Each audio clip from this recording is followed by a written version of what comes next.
Sobat Maestro, sesaat lagi kita akan bersama-sama mengikuti program inspirasi dalam 25 menit bersama Bapak Ronald Gumoal dari BNB, Bless and Be Blessing Consulting di Bandung.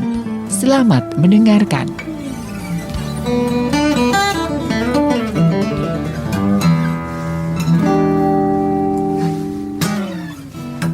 Selamat datang dalam acara Inspirasi dalam 25 menit. Bersama dengan narasumber yang sejatinya adalah seorang pelayan firman dan sakramen, pemerhati masalah sosial dan pendidikan, seorang tokoh pemuda yang pernah menjadi ketua GMKI di Jakarta, pendiri Forum Kebangsaan Pemuda Indonesia, bahkan pernah menjadi anggota KPU Republik Indonesia. Dengan hormat saya perkenalkan Bapak Saud Hamonangan Sirait, Master of Theology, yang sering disapa dengan Bang Saud. Horas, apa kabar? Horas, salam sehat. Wah. Dan untuk semua Bung Ronald dan para pendengar dimanapun berada, salam dalam berkat kasih Tuhan Yesus. Oke, Abang sekarang ada di mana persisnya nih? Di kampus Sekolah Tinggi Teologi HKBP Pematang, Siantar. Wow, jauh kita ya. Ya. Saya pikir di Jakarta tadinya. Oke. Bagaimana aktivitas di masa boleh disebut masa spesial PSBB saat ini? Di Siantar bagaimana? Iya, Bung Ronald, istilah spesial itu sangat bagus sekali. Luar biasa itu. Jadi tidak menakutkan, hanya terjadi perubahan pola-pola tatap muka, kita bikin jadi daring. Jadi tetap kita menekankan keselamatan dan aman, tapi tidak pernah kehilangan upaya untuk produktif, berguna, tetap bermanfaat gitu. Justru dengan itu kita merasa ini bukan beban COVID ini, tapi tantangan yang mesti kita atasi dengan penuh iman, penuh kesadaran pada protokoler kesehatan. Luar biasa, itu saya kira itu inspirasi pertama bahwa menghadapi hal seperti ini harus dianggap sebagai tantangan yang harus disikapi dengan positif ya. Kita akan berbincang mengenai relevansi Sumpah Pemuda dan Hari Pahlawan di era now. Abang ini kan tokoh pemuda ini ya. Bahkan ada Forum Kebangsaan Pemuda Indonesia, itu salah satu pendirinya abang ini ya. Bagaimana memandang Sumpah Pemuda dan peringatan Hari Pahlawan? Ya, jadi Sumpah Pemuda ini sebetulnya mencakup identitas Indonesia. Ini embrio kita untuk menikmati secara bersama-sama kepelbagaian atau keberagaman di Indonesia ini. Nah, jadi Sumpah Pemuda itu sebuah apa yang disebut kredo, pengakuan bersama bahwa kita tidak menyebut ini dari suatu dogma agama, tetapi seluruh ajaran agama sangat menekankan ini. Ya, dan menurut saya Tuhan bangga. Iya. Bukan hanya bersuka cita Tuhan bangga dengan anak-anak muda ya pada tahun 28 itu. Yang melihat bahwa ini merupakan suatu getar spiritual dari anak-anak muda bangsa Indonesia yang pada saat itu belum merdeka. Bahwa kita memakai kata Indonesia itu hanya spesifikasi saja. Dan sebenarnya kita pun ut omnes unum sin, supaya semua menjadi satu. Iya. Dimanapun persatuan itu kita butuhkan. Apalagi di era yang disebut Bung Ronald tadi, dalam kekinian masa ini. Iya. Ya, dunia ini sekarang tidak lagi membutuhkan Superman. Dunia ini sekarang membutuhkan super team. Dan itu kebersamaan, tidak mungkin tanpa persatuan.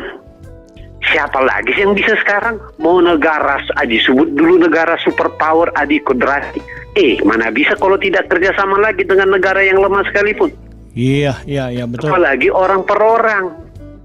Jadi menurut saya ini satu dalam kekinian kita, Sumpah Pemuda itu sungguh-sungguh menjadi bukan hanya sekedar inspirasi, tetapi menjadi satu fondasi yang sangat menguatkan kita dimanapun. Kawan-kawan di Papua dengan kawan-kawan di Aceh, di Lombok, di Makassar, apalagi yang kita suka di Manado itu Bung Ronald. Nah, jadi ini yang agak susah ditarik-tarik ya. Ke arah yang agak bahwa ada politik identitas sekarang atas nama agama, mengkafirkan orang lain dengan hate speech ya. Jangan kita ikut-ikut secara emosional ke sana. Tetapi kita tetap mendasarkan itu tantangan yang mesti kita dialog. Jadi kita harus beranjak dari pemahaman untuk kemudian menikmati betapa indahnya Sumpah Pemuda itu. Menikmati ini harus menjadi penekanan Bung Ronald. Menikmati ya? Ya, menikmati persatuan itu, ya, bahasa kita, bangsa kita, gitu. Betapa indahnya, betapa luar biasanya. Dan saya menikmati itu. Ke Aceh pun saya disambut sebagai saudara.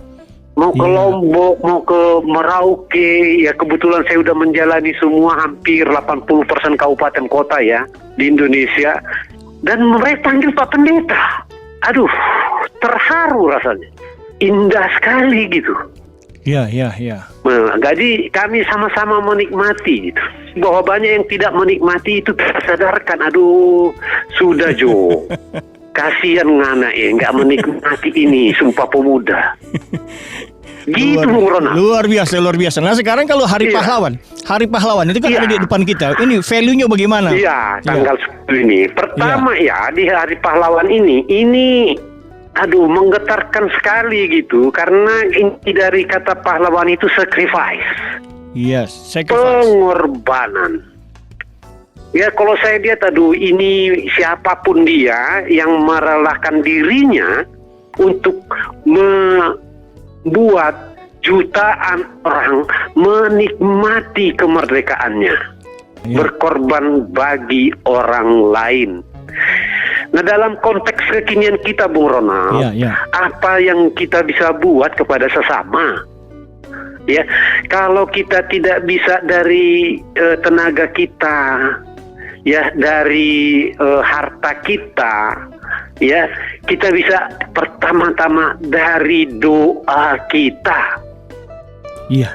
Ya, mendoakan kawan-kawan kita yang di Papua, di manapun ya, yang di Perancis, yang di Turki, yang di Suriah. Itu ya, jadi kepahlawanan yang dimensi sekarang, yang global. Ya, karena kita sadar semua ini umat ciptaan Tuhan, dan manakala Tuhan menciptakannya, dia semuanya diciptakan dengan baik. Kepahlawanan sekarang tidak lagi dengan mesin-mesin perang, senjata-senjata pembunuhan, enggak lagi. Tidak. Kita dengan penyaluran, perembesan bentuk-bentuk kemanusiaan. We are pray. Kita berdoa, ya, karena dengan berdoa pun dengan Roh Kudus, ya, harus yakin betul dengan itu Bung Ronald. Karena apa? Pikiran itu punya jalan. Makanya pikiran si Plato, Aristoteles bisa nyampe ke Siantar. Nah, ke Tomohon juga bisa nyampe. Kemana pun pikiran. Nah, bagaimana kalau doa? Nggak hanya kaki menurut saya, super jet. Mana pernah si Plato berpikir bahwa pikirannya nyampe ke mana-mana? Di Persea. Nggak pernah dia berpikir itu. Jadi minimalnya doa. Dan biasanya kalau kita berdoa, kalau saya mendoakan Bung Ronald, para pendengar rumah yang saya kenal maupun tidak saya kenal, ada sesuatu yang indah manakala kita mendoakan sesama kita. Nah, kalau dapat, jadi jangan menciptakan permusuhan, jangan menciptakan kejahatan. Berupaya sebisa mungkin jangan merugikan walau setitik pun orang lain. Itu pahlawan sekarang. Keunikan bangsa Indonesia adalah Bhinneka Tunggal Ika. Ya, ada yang berpikir sektarian, ada yang berpikir plural, tapi bagaimana memberi makna mengenai kebinekaan Bhinneka Tunggal Ika di konteks kekinian ini?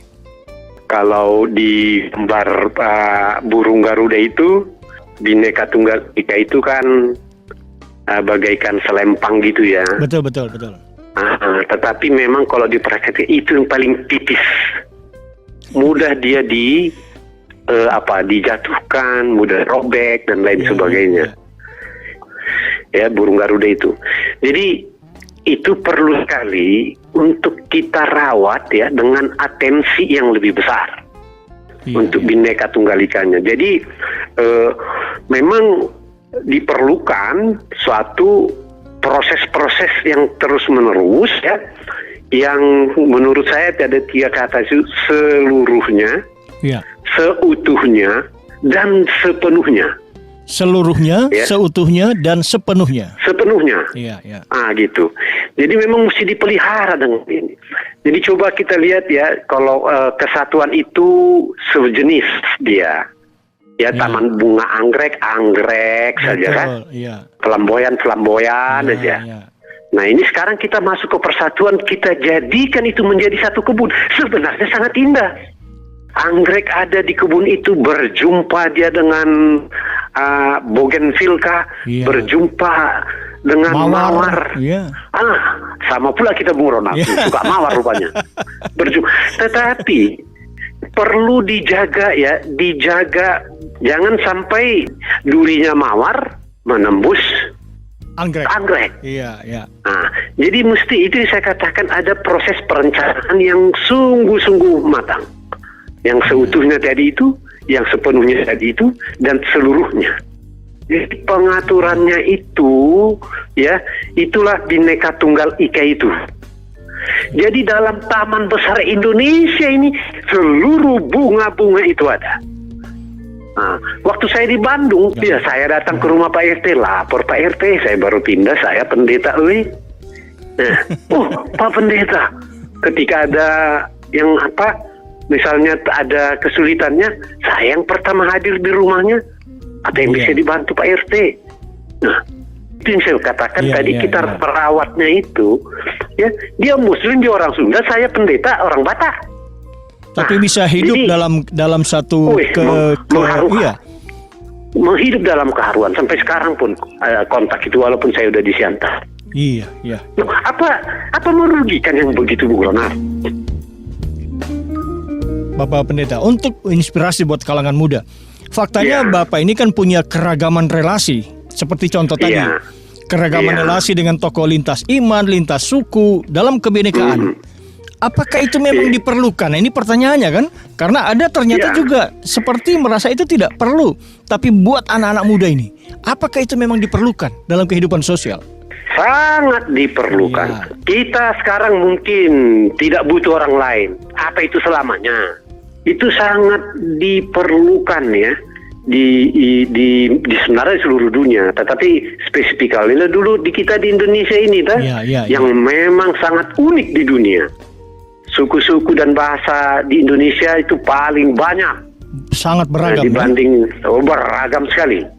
Nah, untuk anak-anak muda sekarang ya, coba ya, kita bukannya chauvinisme, bukan. Ya, chauvinis dalam arti hanya bangsa kita yang tidak, ya. Tetapi hanya melalui kerjasama, ya, dengan semua yang ada di anak-anak muda ini, itu kemampuannya untuk membangun sesuatu pada dirinya yang bermanfaat pada orang lain, itu akan hebat. Jadi dari keunikan ini ada satu hal ya, pada tiap suku, pada tiap orang yang sangat unik. Apa itu? Dan ini kalau digabung ya, Jadi misalnya kelemah lembutan kawan-kawan di Jawa ya, lalu di Jawa Barat yang mau Brouwer sebutkan paling demokratis di dunia ini adalah masyarakat Sunda Jawa Barat. Nah, dengan kawan-kawan Manado yang sangat apik, tampil indah, rapi. Ya kan gitu. Jadi kalau ini kita lihat, kita saja yang tidak mau menyadari ini. Oh, ini perlu ini kombinasi. Aduh, rugi sekali orang-orang yang tidak bisa melakukan kombinasi. Dia hidup searah saja, satu jalur saja. Nah, jadi dalam kekinian itu, terutama untuk kita, satu ya yang perlu saya sampaikan, Bung Ronald.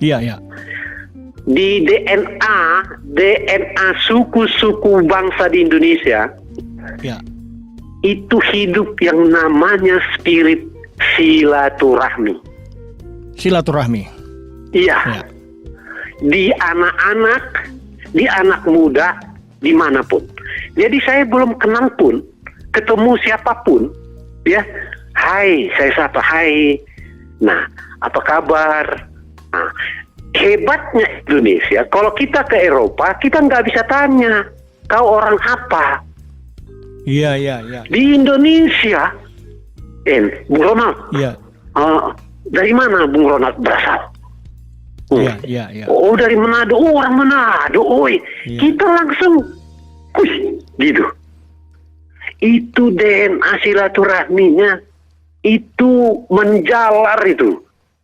Merembes hidup di alam raya Indonesia ini. Luar biasa. Kita beralih sedikit ini. Ada buku menarik yang pernah Bang Saud bikin ini. Ini sangat menarik, menjadi kajian di beberapa perguruan tinggi saya lihat. Negara dalam rancangan Tuhan. Wah. Bahkan pernah ini dibahas oleh tokoh-tokoh cendekiawan lintas iman, ya. Nah, sebenarnya Bang Saud, apa sih ciri utama dari negara dalam rancangan Tuhan? Ya, pertama, ciri utama dalam negara rancangan Tuhan itu semua harus sadar, ya. Itu merupakan proses dari Tuhan. Ya, supaya ya kan kita berdoa your kingdom, kan, betul. Nah, down earth kan gitu, datanglah kerajaanmu di bumi, bukan di surga, Bung Ronald. Di bumi itu. Di bumi, tapi dibilang seperti di surga. Nah, jadi jangan kita mau berpikir membangun kerajaan Allah di surga, tapi imitasinya di bumi. Jadi tugas utama adalah menata bumi, ya, karena begitu besar kasih Allah akan dunia ini. Kata dunia itu lokasi di dunia. Lalu Tuhan bagaimana? Ada gereja, ada masjid, ada vihara, ada kelenteng yang juga punya organisasi, ada negara. Pada lokasi yang sama, pada waktu yang sama, bahkan dengan orang-orang yang sama. Negara dan agama. Jadi menurut saya, negara itu pun bisa dipakai Tuhan untuk melahirkan karya-karya ilahi. Dulu mana ada jalan tol di Manado, Bung Ronald? Betul sekali. Sama-sama kok kita tahun 80-90 PL 2000. Iya, betul. Sekarang ada. Itu dari mana? Nanti kalau Bung Ronald tahun depan ke Sumatera Utara, itu nanti dari Kuala Namu ke Parapat langsung Danau Toba yang yang indah itu. Saingan Danau Likri itu, Danau Tondano. Ya, itu udah bisa 1,5 jam. Luar biasa. Apakah ini tidak mendatangkan damai sejahtera? Loh, bagaimana parameter itu karya ilahi? Ya, itu dia. Di negara sebagai rancangan Tuhan. Mari kita pergi ke Galatia 5:22. Apakah perkataannya, pemikirannya, perbuatannya, rancangannya, programnya itu mendatangkan kasih, mendatangkan damai sejahtera, menampakkan kesetiaan, menampakkan kemurahan dan lain sebagainya. Clear kok kita untuk parameter untuk mengukur itu. Kalau yang begini all out harus didukung. Nah, ini kita tiba di bagian akhir ini. Bapak ini kan pernah menjadi anggota Komisi Pemilihan Umum. Pemilu serentak pun akan berlangsung di beberapa bagian di Jawa Barat ada ini ya. Di Sumatera juga ada ya. Ada. Nah, sudah ada seruan bahwa salah satu hal penting adalah sama-sama jaga protokol kesehatan. Hal apa saja sih yang seharusnya diperhatikan oleh masyarakat agar pilkada ini berlangsung damai sejahtera, sukacita, mendatangkan kebaikan? Ya, pertama-tama ya, kesadaran pada dirinya sendiri bahwa ini hak politiknya yang luhur. Iya. Ya. Nah, jangan kalau kalau kita merasa semua calon buruk, partai buruk, pasti ada yang tingkat keburukannya kecil. Iya, sedikit. Iya. Ya. Daripada nanti yang keburukannya besar terpilih, ya lebih bagus yang kecil lah keburukannya terpilih. Nah, itu satu. Iya. Yang kedua, ya, KPU itu mempersiapkan segala sesuatu di TPS. Dulu saya di KPU, orang berpikir kok pendeta ke KPU. Bahkan banyak yang mengecam pendeta sesat. Ya, cari uang. Ini dan lain sebagainya. Iya. Lalu saya katakan, ini pemilihan kepala daerah, ini bagaikan aliran sungai. Yang airnya tiba di dapur dan di perut kita. Loh, kalau kita tidak atur bagus bagaimana? Coba. Kan keputusan politik. Berapa uang kuliah? Betul. Berapa ongkos transportasi? Berapa harga beras? Betul. Berapa harga pulpen? Itu keputusan politik. Iya. Oh ya, kita bikin bagus, bersih, jujur dan adil. Iya. Sebenarnya bisa dilakukan kontrak politik tertulis. Iya. Pakai materai di depan notaris kepada para calon. Misal, ya, menyangkut toleransi dan intoleransi. Iya. Bisa dibikin. Apakah Bapak kalau sudah terpilih akan bertemukan dengan damai sejahtera, ya, dari seluruh spektrum masyarakat? Ya, katanya, teken. Kau bisa pidana kalau tidak jalankan ini. Itu capek kita, Bung Ronald, memutuskan pemilihan kepala daerah secara langsung. Karena inginnya MPR memilih presiden, DPRD memilih gubernur dan bupati wali kota. Nggak bisa. Kenapa belum match antara wakil dengan rakyat? Nah, capek dulu Bung Ronald, mulai dari tahun 96. Berjuang, barulah tahun 2004 bisa terjadi pemilihan presiden secara langsung. Bagian akhir ada inspiratif closing statement dari Bapak, silakan.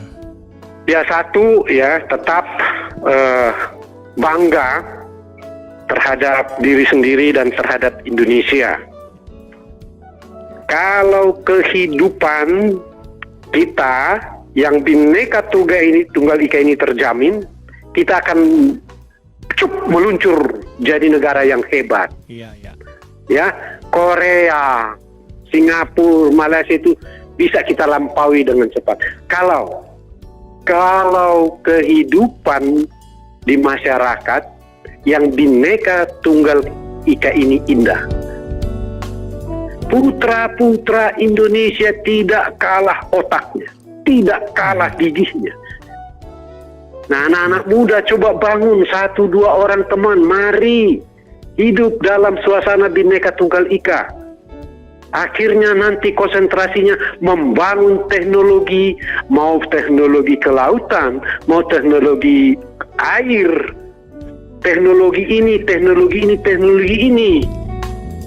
Kalau ini kita jadikan Aduh, saya kira ya nggak nyampe 10 tahun Indonesia akan bisa di posisi keempat negara paling hebat di dunia.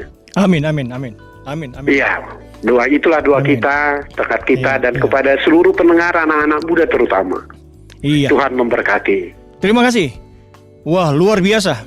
Horas, terima kasih banyak ya. Horas. Iya, hatur nuhun pisan. Hatur nuhun pisan. Ya, saya terima tutup. kasih. Salam Terima untuk kasih ya. kawan-kawan maestro dan pendengar. Salam juga buat saudara-saudara semua di Siantar. Sehat-sehat semua Yuk. sekeluarga. Demikian perbincangan inspiratif dengan Bapak Saud Hamonangan Sirait, seorang pelayan firman dan sakramen, tetapi seorang tokoh pemuda Indonesia, bahkan pendiri Forum Kebangsaan Pemuda Indonesia. Selamat Hari Sumpah Pemuda, selamat menyambut dan merayakan Hari Pahlawan. Saya Ronald Kumowal di Bandung. Sobat Maestro, Anda baru saja mengikuti program Inspirasi dalam 25 menit bersama Bapak Ronald Kumowal dari BNB, Bless and Be Blessing Consulting di Bandung. Terima kasih atas kebersamaan Anda.